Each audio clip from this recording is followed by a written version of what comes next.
enregistrer. Super. La dame, elle est partie, on enregistre. Donc, je fais partage d'écran. C'est le dernier moment où vous avez le droit de crier au secours, c'est si jamais vous ne voyez pas mon écran. Ça va, Cécile? C'est passé en... Ouais, ouais, parce que du coup, je vois, voilà, je vois un petit... Et je nous mets voilà, en mode écran et conférence. Alors, on le redit à chaque fois et en même temps, on radote tout simplement parce qu'on n'a pas toujours les mêmes participants. TCAP, c'est pas, enfin, nous cherchez pas pour venir vous porter du secours ou c'est une association de faits. C'est plutôt, voilà, on voulait faire quelque chose, donc ça s'appelle une association de faits.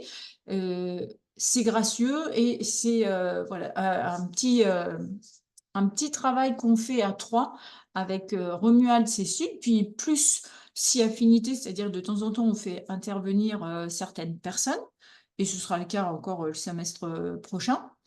Du coup, l'idée, c'est de donner à la fois du soin, quand même, que c'est pour ça qu'on donne cette ambiance bon enfant, de la compétence à tout le monde, c'est-à-dire aux patients, à l'entourage. Et puis, on a aussi la prétention d'en donner un petit peu aux soignants parce que c'est pas facile le soin des TCA et il n'y a pas beaucoup de formation, c'est très très long de s'y former. Donc, on essaie de faire pour tout le monde et de redonner de la confiance, donc la confiance aussi justement entre l'entourage, les malades, les soignants, et puis à chacun de nous redonner un peu le sentiment d'être capable là, de pouvoir agir. Donc le TCAP. Alors, je remercie comme chaque fois, c'est Romuald, parce que c'est important aussi. C'est Romuald qui à chaque fois nous fait des petites présentations. Voilà, donc parce qu'on a chacun nos rôles. Souvent, c'est Cécile qui met à jour les adresses, tout ça, qui fait cette logistique. Et bon, moi, je suis plus souvent à lancer des idées, puis à dire, ça serait bien qu'on fasse une petite conférence. Voilà, donc chacun nos rôles. Ce soir, c'est moi qui interviens, et vous savez, à chaque fois, on tourne, hein, tous les trois. Donc, il y a une thématique, souvent elles sont suggérées par nos patients, puisqu'on travaille quand même dans le soin des patients qui souffrent de troubles des conduites alimentaires, et puis aussi par vos retours. Donc ce soir, c'est le quand on veut, on ne peut pas forcément, parce que c'est vrai que le quand on veut, on peut. Vous rappelez, hein, vous savez aussi que je suis une ancienne patiente. C'est un peu insupportable. Et d'ailleurs, je dois rappeler que ce soir, c'est dans le soin des troubles des conduites alimentaires et en même temps dans plein de domaines. Voilà, je vais élargir et plus largement aussi dans le domaine des addictions. Alors, quand on veut, on peut. D'ailleurs, la preuve, c'est que tous les trois, on a eu envie plutôt de faire ces conférences. Est-ce qu'on l'a voulu? On a réfléchi dessus et puis on s'y est mis tous les trois et on a rendu ça possible. Voilà. Et vous avez certainement eu aussi cette idée ce soir. Est-ce que vous avez voulu? Est-ce que vous avez eu envie? Et puis comment vous vous êtes donné la possibilité? Donc on voit bien qu'il y a plusieurs étapes derrière ça. Allez, au menu pour ce soir. Alors comme d'habitude, j'ai essayé de mettre des petits brins d'humour. Hein, c'est un peu ma signature aussi. On fait des petits tours autour des mots et des mots qui vont avec. À trop vouloir et on arrive à ne pas pouvoir, on va y revenir ensemble. Et je vous rappelle aussi que les conférences, c'est un moyen pour nous aussi de vous faire peut-être un peu réfléchir et travailler de votre côté. Ouais. Mieux saisir où se situe le vouloir et le pouvoir. La volonté dans le cadre des troubles des conduites alimentaires, selon moi, un non-sens pour guérir, voilà, parce que de toute façon, on peut vouloir guérir d'une maladie, ça ne dépend pas que de nous. Reprendre le pouvoir de pouvoir, parce que c'est ça, l'idée, c'est la reprise de pouvoir sur le mot pouvoir, être capable de le faire, c'est la clé pour aller mieux en mieux. Alors, j'ai fait un petit, comme d'habitude, je m'amuse. Les pigeons, je ne sais pas si vous les voyez là, mais ils sont en train de discuter, puis il y en a un qui dit à l'autre, tu dois me dire ce qui ne va pas. Alors, bien évidemment, vous penserez aux pigeons et à plein d'autres choses. Et l'autre lui répond, ou bien, quoi? Ou bien, je n'aurai pas le choix. Il faudra que je te tire les verres du nez avec un démonte-pneu. Bon, voilà, c'est hyper élégant comme façon. Hein. Et rien que d'y penser, ça me fait de la peine. Il ne faut pas me faire de la peine. Allez, à bon entendeur, on ira faire un petit tour tous voilà, au pays de nos propres pensées. Quand on veut, on peut. le vouloir, la pensée positive. Je suis allée glaner un peu sur Internet. Vous savez aussi que ça c'est important pour nous. On va glaner sur Internet parce que c'est aussi dans l'air du temps. C'est qu'est-ce qui est véhiculé. Donc, il y a des beaux ouvrages, hein, normalement, notamment celui de Norman Vincent Peale, hein, qui était du coup conférencier religieux, qui a amené finalement aussi beaucoup de ses travaux pour ce qu'on appelle la pensée positive. Et ça a aussi aidé dans ce qu'on appelle aujourd'hui les thérapies, hein, centrées sur le positif. Ce qu'il y a, c'est que du coup, si on n'a pas lu tout le livre, bah, le quand on veut, on peut, ça peut être des fois un petit peu laborieux. Voilà, donc c'est bien hein, d'être. Cet homme-là, il est expert en motivation. Et on verra que du coup, attention, il faut faire très attention. Et finalement, je crois qu'il aurait pu écrire le livre autrement. C'est quand on y croit à plusieurs, alors on peut. Voilà, hein, du coup, attention au titre. Puis du coup, j'ai pas hésité à vous remettre un vieux disque d'Annie Cordy. C'est « Je voudrais bien, mais je peux point ». C'est voilà, c'est Annie Cordy. J'ai beaucoup ri aussi quand j'étais chercher ça. On est quand même beaucoup, je suis désolée, à vouloir, puis on n'y arrive pas. Voilà, donc entre tous ces gens-là, comment on s'en sort hein. Quand on veut, on peut. Quand on veut, on doit. Bon, c'est une pensée conquérante. Hein. Quand on veut constamment, fermement, on réussit toujours. Napoléon Bonaparte. Oui, très bien. Quand on veut, on peut. Quand on peut, on doit. Napoléon Bonaparte. Alors, à l'époque, il n'y avait pas Internet. Le problème, c'est qu'on continue à véhiculer des grandes idées de conquête, et moi j'ai du respect hein, pour Napoléon.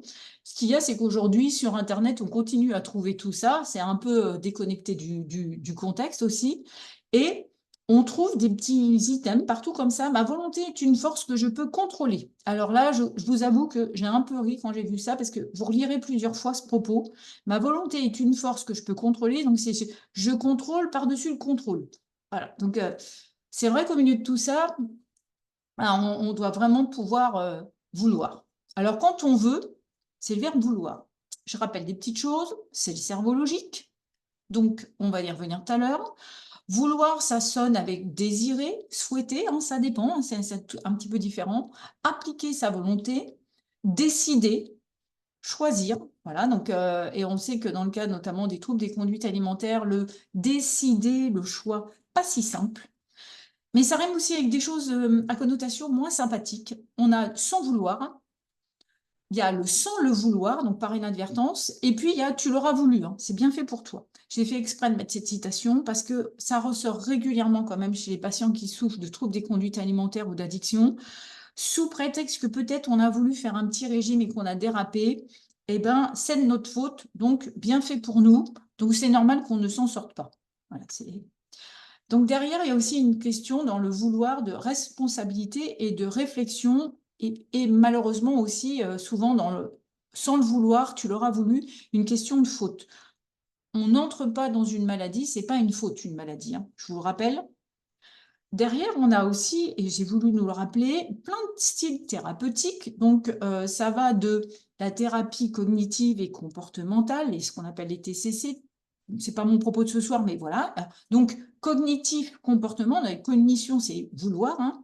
Et j'ai pensé aussi, sur Internet, on trouve du coaching motivationnel.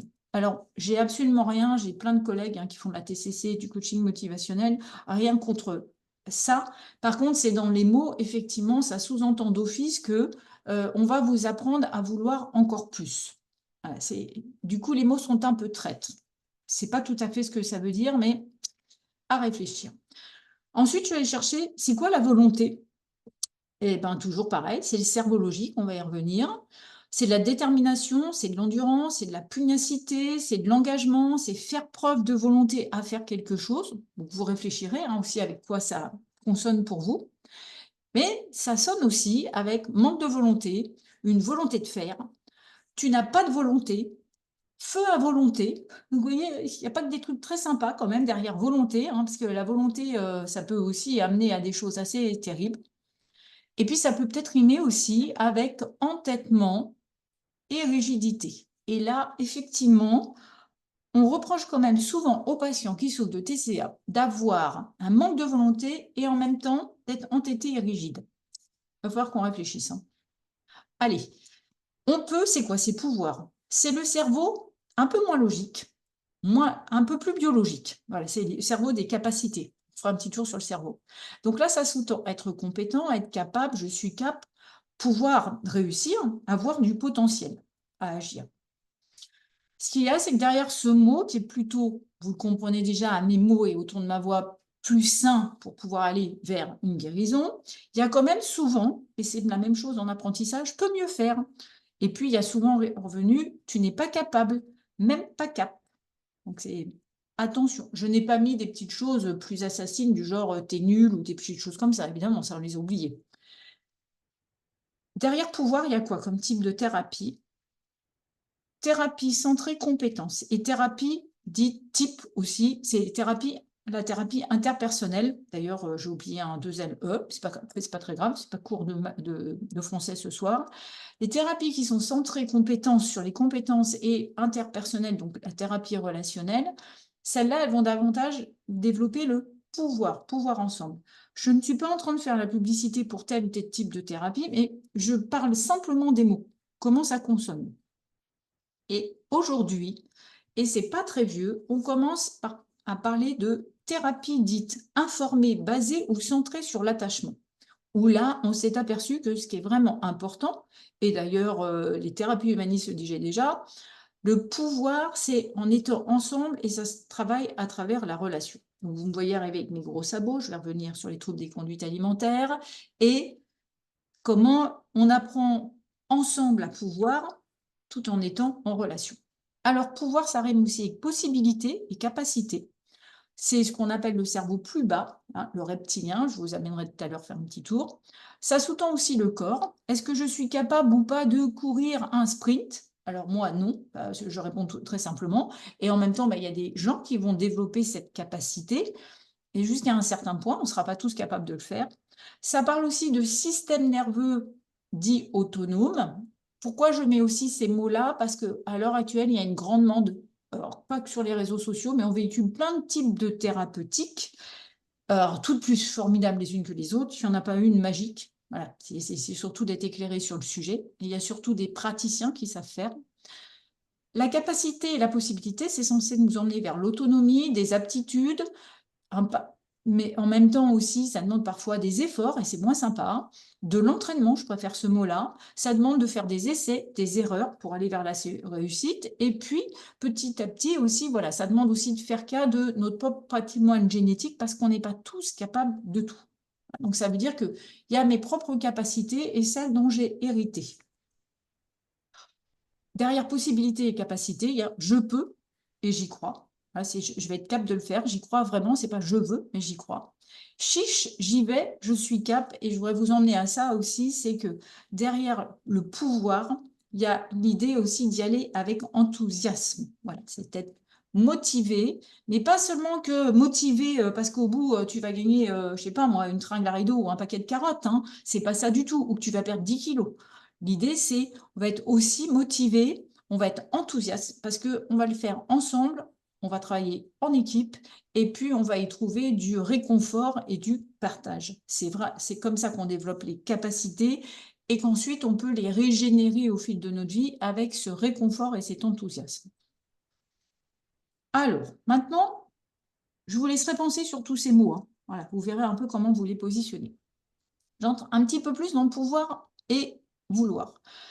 La tête, c'est elle qui va maturer et qui va vouloir. Donc, si là, on imagine qu'on a ce qu'on appelle un petit humain, là, très schématisé, un index de représentation personnelle, un humain, ça pense, ça a des capacités de réflexion mentale, des pensées, voilà, des réflexions. Ça a des états internes. Alors, je l'ai mis des sensations, parce qu'on peut aussi, au fur et à mesure, élaborer entre la tête et les sensations des émotions qui vont nous permettre d'être en relation avec les autres. Et puis, on a des comportements, voilà, des comportements externes qui vont, on pourrait dire aussi, être des actions. Le vouloir, il est lié à cette façon d'être dans la pensée, et du coup, c'est le cerveau mature et logique qui va faire ces choses-là. Le pouvoir, à un moment donné, même si la tête le veut, ben, il n'est absolument pas sûr que le corps, à la fois dans la façon de le ressentir et dans la façon de l'agir, va être en capacité de pouvoir le faire. Et c'est quand même souvent cette grande difficulté, c'est au fond, est-ce que je veux guérir? Ben, même si des fois on hésite un peu, tant que la personne est en face de vous, et même si elle est motivée par amour ou par égard pour quelqu'un d'autre, il y a quelque chose en elle qui pense et qui vient pour ça, donc qui le veut, quoi qu'il en soit. Et en même temps, est-ce que je le peux? Et bien ça, c'est une autre question, parce que tout seul, c'est très, très difficile. Là, il y a une petite représentation, pareil, extraite d'Internet, hein, je ne refais pas de dessin là où il en existe déjà. On vous montre un cerveau. Alors, on retrouve, pour les plus sachants, ce qu'on appelle le modèle, le cerveau triunique de MacLean, qui est un vieux schéma de cerveau. En vérité, il n'est pas triunique, il y a 3 niveaux fonctionnels dans le cerveau. Et moi, je voulais simplement vous rappeler que le vouloir, il est simplement dans cette partie frontale, ce qu'on appelle le cortex préfrontal, et il est très, très long à maturer. Donc, le vouloir, il prend du temps à maturer dans le cerveau des humains, et le pouvoir qui est lié au corps et à ce qu'on appelle des niveaux inférieurs, on va dire le cerveau moyen, où vous avez peut-être entendu parler du cerveau mammifère ou mammalien, et le cerveau bas, le reptilien, eh ben, ceux-là sont matures plus vite, et ils répondent en partie au cerveau logique, mais initialement pas au cerveau logique de l'individu, au cerveau logique du parent ou de ceux qui sont en face de lui. Parce que le scoop de ce soir, et en même temps c'est plus un scoop, ça commence à se savoir maintenant, le vouloir là et le cerveau préfrontal, il est fini à 25 ans. D'accord? Donc le vrai vouloir, il est maturé chez nous, les humains, on est très très long et très très lent qu'à 25 ans. Donc le quand je veux, je peux, si vous me l'appliquez au petit bonhomme qui est là, eh ben non, ça ne peut pas marcher. Il a beau vouloir, pourtant il a une grosse tête, hein, il réfléchit beaucoup, hein, puis un petit corps, ben, justement, il a beau avoir une grosse tête en développement, son petit corps ne peut pas suivre. Et je vous ramène déjà à cette idée, je suis navrée, mais entre ce petit bonhomme et ce grand bonhomme-là, vous voyez bien qu'entre le vouloir et pouvoir, il y a quand même une dimension, voilà, il y a quand même une disparité. Parce que celui-là, s'il veut et qu'il demande à son corps possiblement, je ne sais pas moi, d'aller faire un sprint, ça va quand même être un tout petit peu plus facile que même si lui, on lui demande de le vouloir et qu'il décide et qu'il le veut, ben le pouvoir, ça va être un petit peu compliqué. Vous me voyez arriver petit à petit avec mes gros sabots sur d'autres sujets. Allez, je continue. J'ai mes petits bonhommes là, et ben quand on est petit, pouvoir, je peux un petit peu, parce que petit à petit, voilà, c'est des petits peu, hein, par petits pas, et je vais me développer. Bon, je peux avoir envie de faire quelque chose ou de le faire comme papa ou comme maman. Donc petit à petit, je développe mon potentiel. Est-ce que on peut dire l'enfant le veut? Non, il y va, il copie, il essaie de faire pareil, il a surtout envie de faire comme les autres. Et c'est par cette motivation-là, voilà, il a envie d'être avec vous, de partager. Du coup, possiblement, il va se développer et faire de mieux en mieux, pouvoir pas à pas. Après, on grandit. Donc, normalement, on est censé pouvoir de mieux en mieux. Sauf qu'à l'adolescence, on va y revenir après, le vouloir, c'est surtout, finalement, on veut des choses très particulières. Ce qu'il y a, c'est que l'ado, il a une particularité. Parfois, il va avoir, on pourrait dire plus grands yeux que grand ventre d'ailleurs, il va avoir des envies, il va, dans le vouloir, lui, c'est avoir des compétences, avoir quelque chose qui le distingue des autres, quitte à se mettre dans danger. Donc lui, possiblement, il pourrait un peu trop, mais il Demain, quoi? pourrait de façon non sécurisée. Normalement, non. S'il vous plaît. Ah, je coupe le, voilà, hop, voilà, je coupe les micros. Ensuite, niveau supérieur, vouloir et décider, le pouvoir réaliste, quand on est adulte, qu'on a fini de maturer, que les 3 niveaux, les 3 étages fonctionnels du cerveau sont bien développés, là, on peut vouloir et décider quelque chose qui est tout à fait réaliste avec nos compétences. Et on est dans exactement bien pouvoir. En vieillissant, bon, c'est pas le sujet de ce soir, mais vouloir, c'est envisager avec beaucoup plus de prudence et de sagesse. Et globalement, si on disait qu'on devient plus raisonnable, on est un peu contraint. Je peux ou pas. Il y a quand même la personne âgée, souvent, elle est plus réaliste sur ses limites que le jeune. Alors, le je peux, l'enfant, lui, au départ, il se demande s'il peut. Et c'est pas seulement une demande en termes de permission, est-ce que je peux le faire ou est-ce que je peux le prendre, cette chose-là? Ben, il vérifie, au fond, est-ce que mon corps peut? Vous avez vu en face, on a quoi? On a un adulte qui dit il faut, tu dois. Donc, globalement, si vous dites à l'enfant ben voilà, je veux, il faut que tu le fasses. Ben, puisque tu veux que je le fasse, ben, je vais le faire ou je vais tenter de le faire. Mais sais-tu vraiment si je peux le faire? Voilà, parce que normalement, tu as été petit comme moi. Mais on a une particularité, les adultes, c'est qu'on oublie qu'on a été petit. Du coup, l'enfant, ben, petit à petit, voilà, il va se mettre en demeure de je dois vouloir, je dois pouvoir. Et la question est finalement qui veut? Est-ce que c'est lui ou est-ce que ce sont les adultes en face? Voilà, même si je ne peux pas, possiblement, parce que la relation, parce que je peux craindre que tu ne m'aimes pas, de te décevoir, voilà, voilà, d'être pris en faute, et ben du coup, je vais le faire pour toi. Je ne fais pas un cours ce soir hein, sur l'éducation, mais je vous ai mis quelques images évocatrices. Pour pouvoir sortir de ce truc-là, on doit faire un petit cours très léger sur le développement, très très rapide. Hein. Je vous rappelle que d'abord, on a tous été bébés, voilà, avec une condition de dépendance. Et le bébé, eh ben, il va avoir des phases de développement, mais en vérité, on va se développer toute notre vie. Et globalement, tout petit, il se dit je vais pas le faire, je peux pas le faire, et puis après possiblement il va avoir envie de le faire. Alors pour qui? C'est la vraie question. Pour lui, pour moi. Comment est-ce que je vais le faire? Je vais essayer de le faire, je peux le faire, je vais le faire. Vous les connaissez ces petites images qu'on a partout. En se posant la question à quelle étape est-ce qu'on est aujourd'hui? Bah, si ces petites images elles circulent aussi, c'est pour se rappeler à la fois pour nous les adultes, on doit y aller étape par étape avec prudence et encore plus avec un enfant parce que on doit l'accompagner dans ces étapes. C'est pas le propos du jour, mais je vous ai remis une petite image parce qu'on en a parlé. C'est que si on contraint par manque peut-être finalement de réflexion un enfant à aller trop vite, le risque pour lui, c'est de ne pas réussir, donc de ne pas pouvoir, malgré qu'il veuille surtout vous faire plaisir, et ça risque de l'emmener dans la honte. On en a déjà parlé, certainement je referai une conférence sur le sujet parce que c'est assez terrible la honte. Voilà. Et du coup, la honte, c'est un sentiment que l'on retrouve énormément dans le trouble des conduites alimentaires.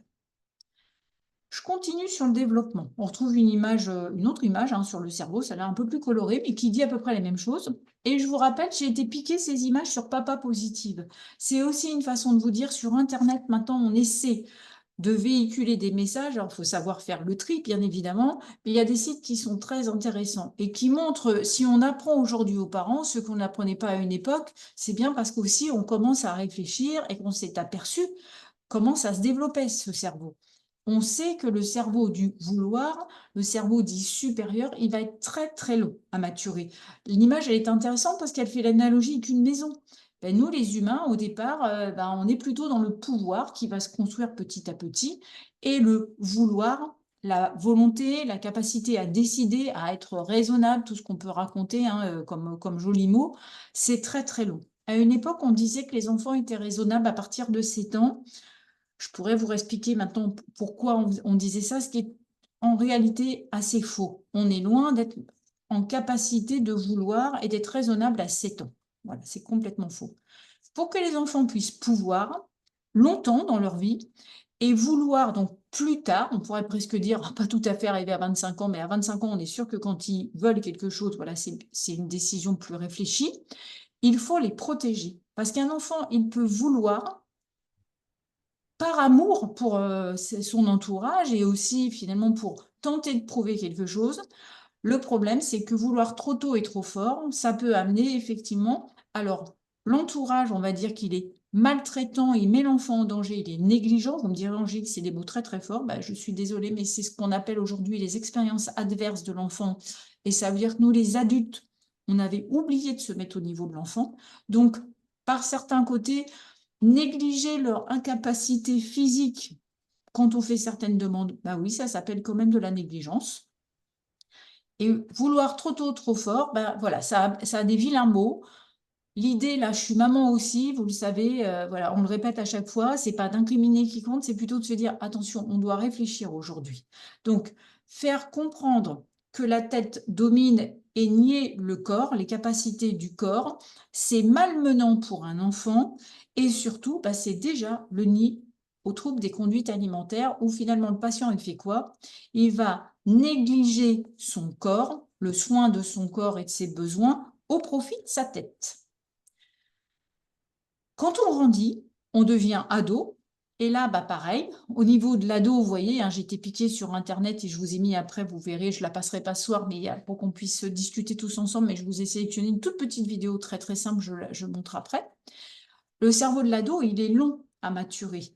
Et sur cette image, on voit à nouveau que cette zone préfrontale, elle va être très longue. C'est elle qui permet d'anticiper les risques, d'avoir du jugement, de planifier, voilà. Elle est longue à maturer.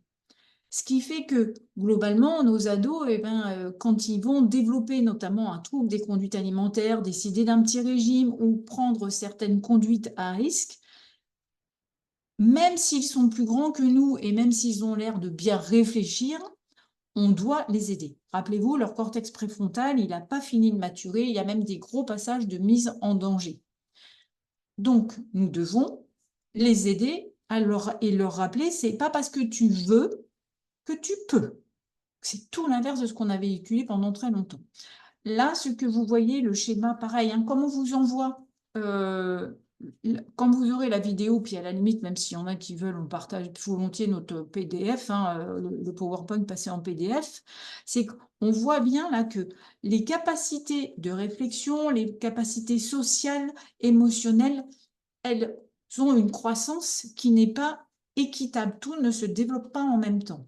Et on pourrait dire malheureusement, ou heureusement, parce que finalement, ça permet aussi de justifier et de légitimer le rôle des parents et des caregivers. Hein. Nous, les grands adultes, on doit les accompagner un long temps. Et ne pas se tromper, ils ne sont pas capables de vouloir avant un certain âge, et surtout, on ne doit pas les engager à vouloir alors qu'ils ne peuvent pas. Parce que notamment l'ado, comme il a une période où il aime tous les défis, il va être capable de vous montrer qu'il peut perdre 10 kilos ou qu'il peut faire 10 kilomètres en 3 minutes, et en même temps, il va se mettre en danger. Donc, il aura fait ce que vous lui avez demandé. Vouloir trop fort, trop tôt, c'est nuire au développement de l'adolescent. Là, je vous laisse le soyez curieux et comprenez, je vous ai mis un lien. C'est notamment c'est Cyril Maître, mais il y a plein de gens qui font des vidéos très éducatives qui peuvent vous servir. Et il explique bien à quel point le cerveau de l'humain se développe du bas vers le haut et à quel point ce cerveau-là reste en chantier un grand moment. Et aussi à quel point il est capable de nous mettre en danger. Donc aujourd'hui, il y a des petites vidéos aussi comme ça qui peuvent vous aider, qui peuvent vous permettre, vous, de vous cultiver et pour les thérapeutes, en tout cas, de faire de la psychoéducation de façon à ce qu'on incrimine personne. On ne savait pas tout ça à une époque. C'est pas seulement parce qu'on n'avait pas Internet. Hein. Je le présente encore d'une autre façon, encore une fois, parce qu'on a un public varié. Là, vous avez ici ce qu'on appelle la pyramide de Maslow. Abraham Maslow, c'était quelqu'un, un thérapeute humaniste qui est relativement connu et qui a fait une pyramide qui tient la route, puisqu'il dit, ben, la base de la pyramide chez un humain, c'est les besoins physiologiques liés à des besoins de sécurité, donc être entouré de gens qui vont lui permettre d'être en protection. Et puis après, petit à petit, on va développer d'autres besoins, dont l'estime de soi et la réalisation de soi. De l'autre côté, je vous mets un schéma qui est un peu similaire, qui lui est issu d'autres approches, hein, la PNL thérapeutique, et qui explique là, alors on n'appelle pas ça une pyramide, mais c'est les niveaux logiques de Monsieur Robert Ditz, qui a beaucoup travaillé sur la santé aussi, et qui montre bien que d'abord on évolue dans un environnement, on développe des comportements, puis au clair de tout ça, on va développer des capacités et des compétences. Et ensuite, et ça peut correspondre aussi à la période où on devient adolescent, on va petit à petit développer des capacités à être une personne différente et on va vouloir aller vers une évolution et une transformation. Si on prend sur le plan du trouble des conduites alimentaires, là, on pourrait dire, dans la petite enfance, de toute façon, on est dans un environnement, si on est bien nourri, bien chauffé, voilà, bien choyé, on va développer des comportements alimentaires, mais aussi sur le sommeil, sur le soin de soi, dans un environnement bien protégé, et on va développer des capacités, des compétences à prendre soin de soi et à soigner son corps. Ensuite, on pourra faire la pirouette de la transformation adolescente. Je vous rappelle que personne n'a choisi d'un seul coup les seins, les poils, la transpiration, les boutons nous arrivent. Et en plus, tout ça pour à la fin finir à ressembler à un humain, on ne sait même pas à quoi on va ressembler. Donc le projet est quand même assez ambitieux. Hein, voilà. Si ces bases-là ne sont pas suffisamment sécurisées, si on n'accompagne pas à la prudence et pas avec un « quand on veut, on peut », mais plutôt « on va t'aider à pouvoir », sur les phases d'après, eh ben, le « quand on veut, on peut », le problème, c'est qu'il va continuer à s'activer et malheureusement, ben, pour un adolescent notamment, il va décider qu'il veut un corps qui ressemble à je sais pas qui, mais qui n'est pas le sien. Et le problème, c'est qu'il va faire ce qu'il faut, ben, dans la mesure du possible, et c'est-à-dire jusqu'à se mettre même en risque, dans la mesure de l'impossible. Et c'est comme ça que possiblement, il va décider de ratiboiser son corps ou de le transformer.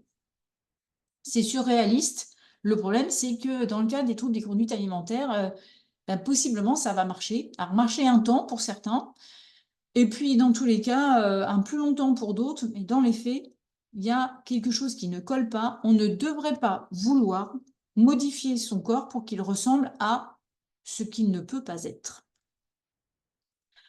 Et tout ça, finalement, encore une fois, je vous rappelle que ça commence là. Si petit à petit, on entoure bien le bébé et puis qu'on lui apprend progressivement à accepter la limite de ses compétences et que peut-être ben, il ressemblera un peu à maman, à papa, et puis même s'il les trouve pas très beaux, ces deux-là, ben, de toute façon, il les aimera, et lui, même s'il n'est pas si beau qu'il aurait aimé, ben, il s'aimera quand même.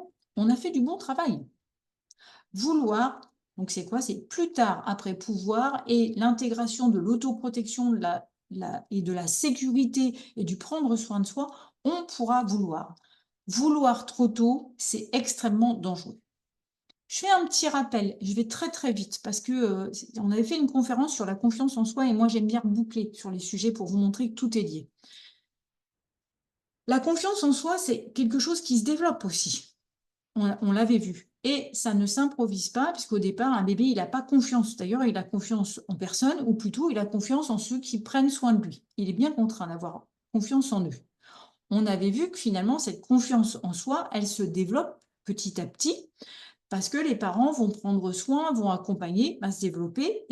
Et finalement, petit à petit, on pourrait dire que la confiance en soi, c'est je t'apprends que tu peux aller de plus en plus loin, petit pas par petit pas, et je ne veux pas à ta place, c'est on va petit à petit décider ensemble vers quoi tu veux aller, tout en vérifiant que tu peux y aller. Donc le vrai développement de la confiance en soi, c'est accompagner l'enfant petit à petit à être confiant et conscient dans ses capacités, et on l'accompagne à aller de je peux en je peux de mieux en mieux. Puis un jour, comme je serai assez conscient de ce que je peux faire, des possibilités de mon corps, bah, je déciderai ce que je veux faire.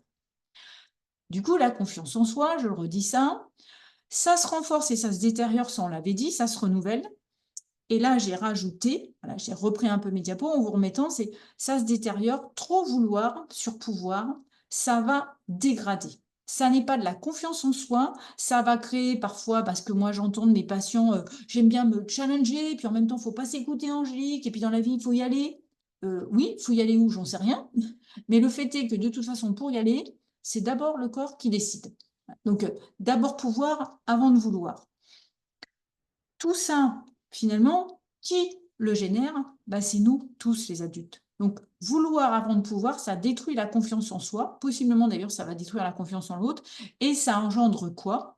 Ben, soit une immense rigidité et de la fragilité, donc plus du tout de la confiance en soi, ou alors elle est artificielle, ou alors ça va aussi se transformer en acharnement maladif ou un abandon. Voilà, donc ça ne mène à rien de très satisfaisant. Je vous ai remis la petite échelle là, avec les petits bonhommes hein, qui montent doucement. Hein, voilà. Je n'y arriverai pas, je ne peux pas le faire. Bah, on voit bien le petit garçon là. Peut-être qu'il a dit ça à son papa et en même temps, bah, son papa, avec patience voilà, et enthousiasme, il l'a aidé. Jusqu'à je peux le faire, mais je le fais avec toi. Voilà, c'est la plupart des gens, au départ, il y a un je n'y arriverai pas, et après c'est un je vais le faire, je veux le faire, voilà, je vais me faire coacher, je vais y aller, on va y aller, on va rentrer dans le dur et je vais le faire. Ben non, ça c'est ce qu'on vend aujourd'hui, ça ne peut pas marcher, c'est une illusion. Et même les grands sportifs le savent.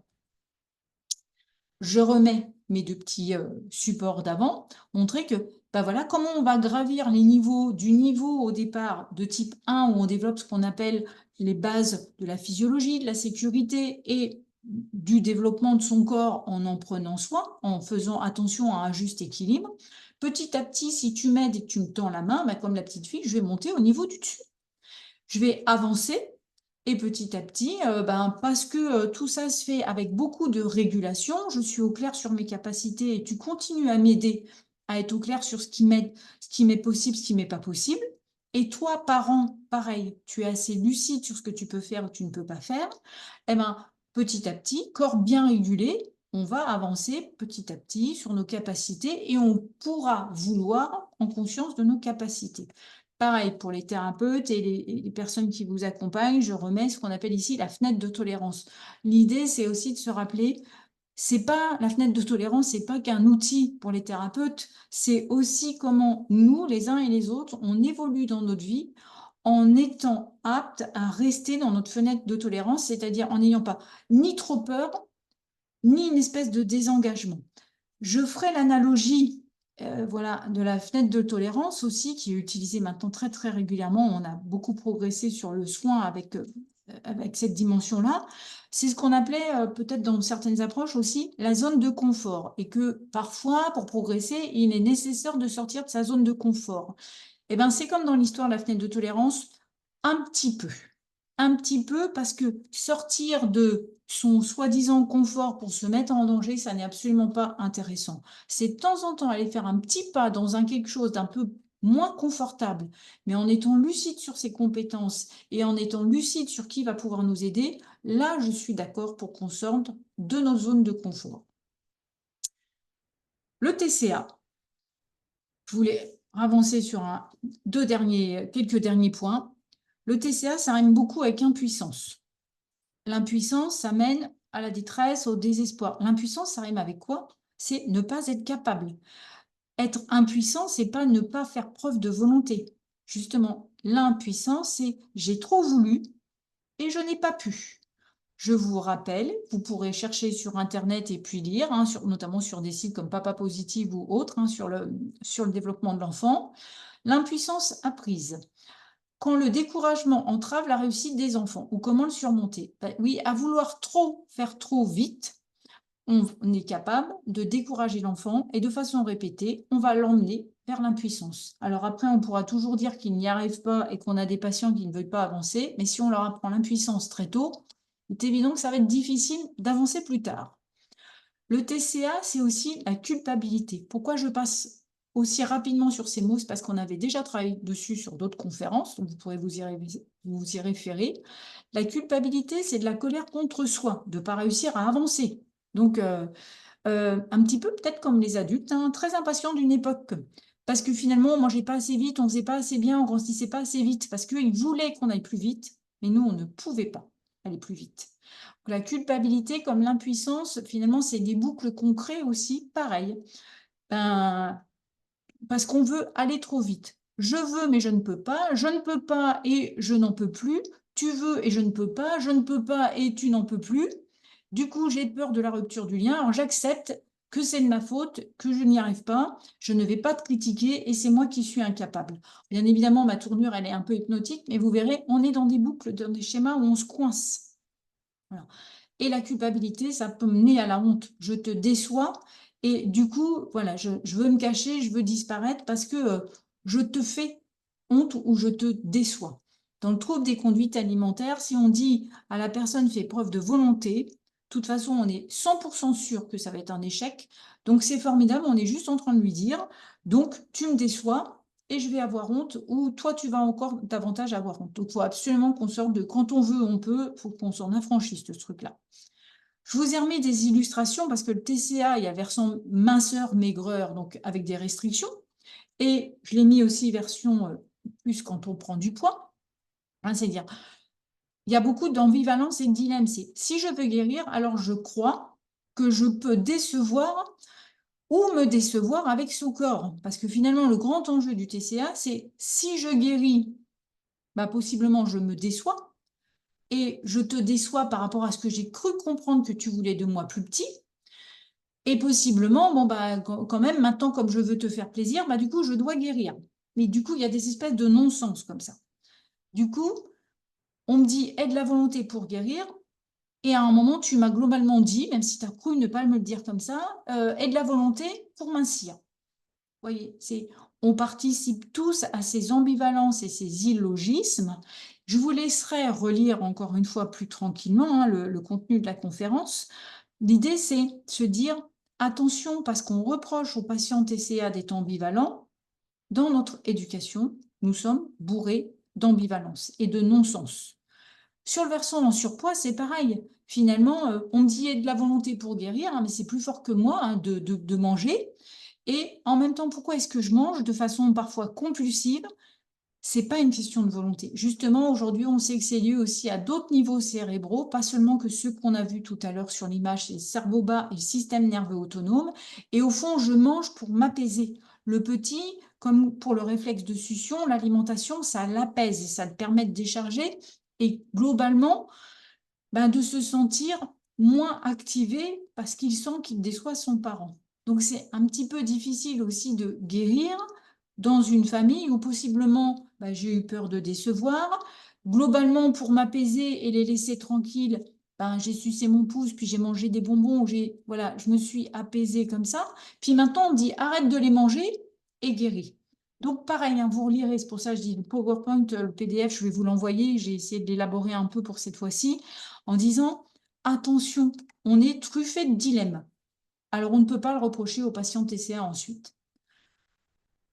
Le pouvoir de retrouver donc des capacités, le TCA, c'est une maladie psycho-biosociale. Donc, quand on dit à un malade « aie de la volonté on ne l'aide pas du tout. Donc, l'idée, c'est on l'aide à retrouver la capacité d'y croire. Aidons à pouvoir plutôt que de vouloir. Donc, ensemble, on va chercher, trouver des solutions, mais ce n'est pas ta solution.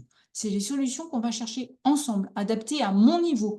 Exactement la même chose que quand au départ, on voyait l'adulte et le petit. Quand on est dans une maladie, on est diminué dans nos compétences et nos capacités. Donc, c'est celui qui a ce corps diminué qui donne le ton de ce qu'il peut. Et l'autre, il encourage à côté.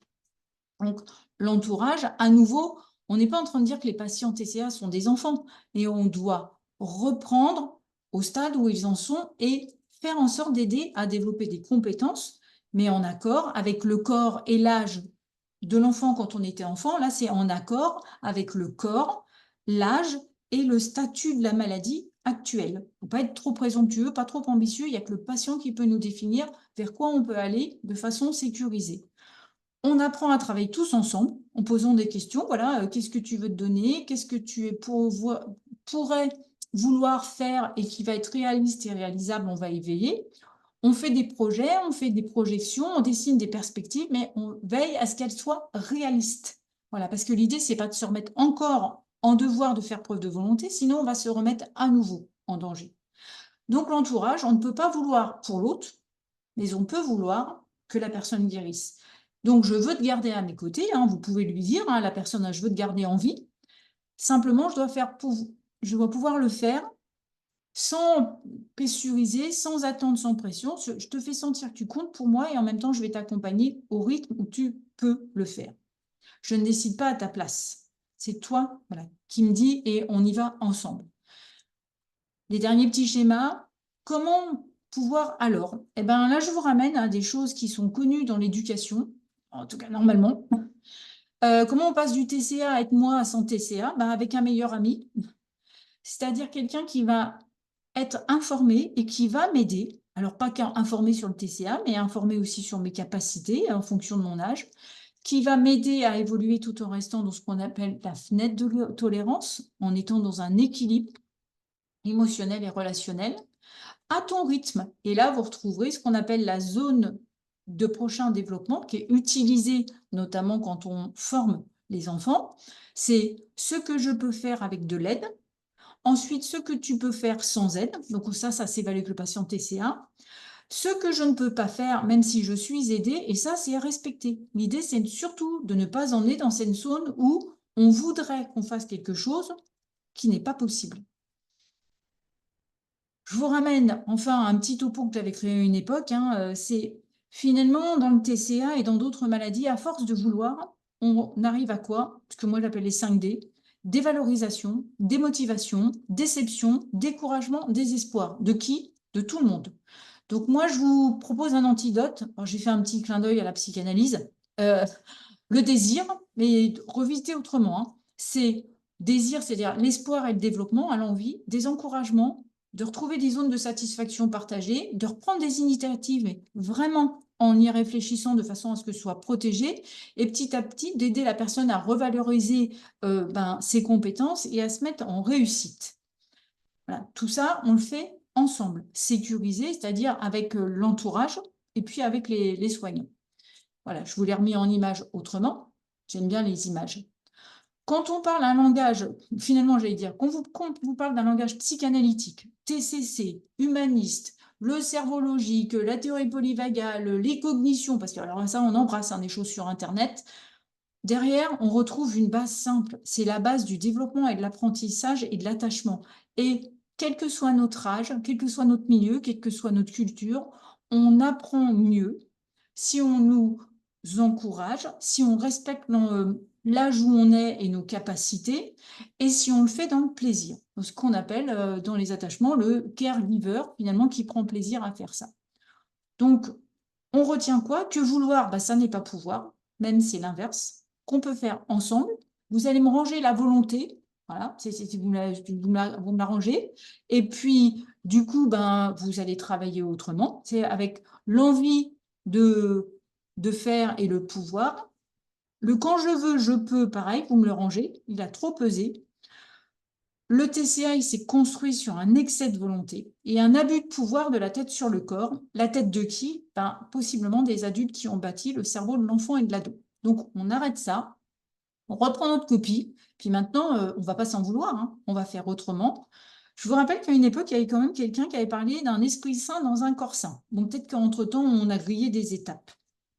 Donc, vous retrouvez là aussi les petits schémas qui vous montrent, preuve à l'appui, on le sait aujourd'hui, imagerie cérébrale à l'appui, c'est le cerveau de l'adulte qui va façonner en partie le cerveau de l'enfant. Mais attention, le cerveau du petit, il va mettre quasiment 25 ans à devenir aussi puissant, notamment en termes de volonté, que l'adulte.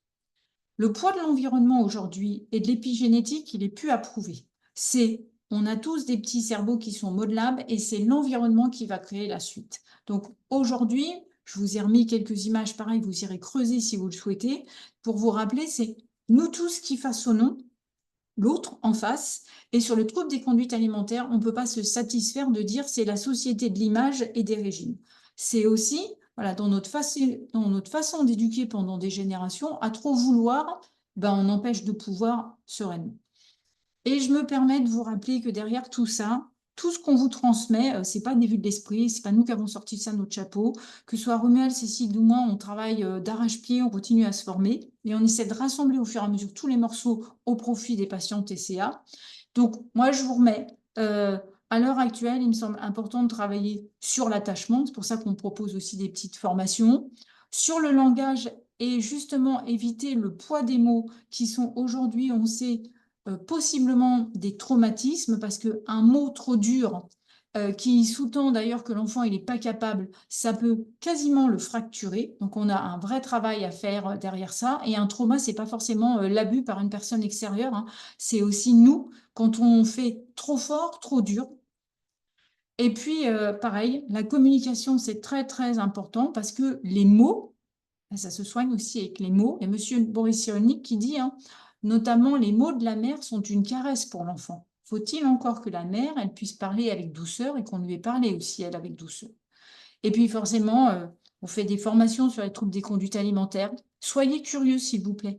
C'est vrai que ce soir, j'ai réfléchi en me disant, est-ce que je le redis ou pas? Ces conférences, elles sont faites aussi pour que certains aient l'envie de se former, parce que je vous promets que nous, on croule sous les demandes et on aimerait bien plus d'aide et plus de gens qui comprennent combien c'est complexe, puis à la limite, combien on gagne à former à apprendre sur les TCA, parce qu'on gagne bien plus. Allez, je finis avec une petite plaisanterie. Vous avez vu le chat, là, la balance, il regarde le pigeon. Le pigeon, il se demande quand même très insécurisé, qu'est-ce qui va se passer? Bon, le chat ne va pas se peser, hein, c'est juste un tremplin pour passer au-dessus. Vous avez vu, c'est sa maîtresse en général qui se pèse, hein. Donc lui, il est tranquille avec la balance. Et le pigeon, lui, il a décidé de toute façon, c'est fini, hein. Je me fais plus jamais pigeonner avec le vouloir, donc il va passer dans le pouvoir. Et de toute façon, il est tranquille. Il sait très bien que le chat, il ne pourra pas lui sauter dessus. De toute façon, là, le tremplin, il n'est pas assez haut. Donc, on apprend à pouvoir plutôt qu'à vouloir. Nous, on ne se laisse plus pigeonner ni les uns ni les autres par tous ceux qui nous vendent qu'il faut de la volonté. On apprend à pouvoir. Voilà. Et bon, alors, Romuald et Cécile, je suis désolée, mais ce soir, je vous ai transformé en trio de pigeons parce que c'est ce que j'ai trouvé de sympa. En même temps, il y en a un au milieu, il a les yeux bleus. Voilà. Puis il a la fleur au fusil. Hein, voilà. Donc, ben, voilà, je nous ai fait une petite version au sketch. Donc, je vous laisse un petit ancrage. Ne vous faites pas pigeonner par tous ceux qui vous vendent du vouloir. Le plus important, c'est pouvoir, parce que pigeon, ça commence par un P, pouvoir, ça commence par un P. Ça va? Allez, j'arrête mes bêtises, j'enlève l'enregistrement. En vérité, j'espère que tout le monde ne regardera pas la conférence.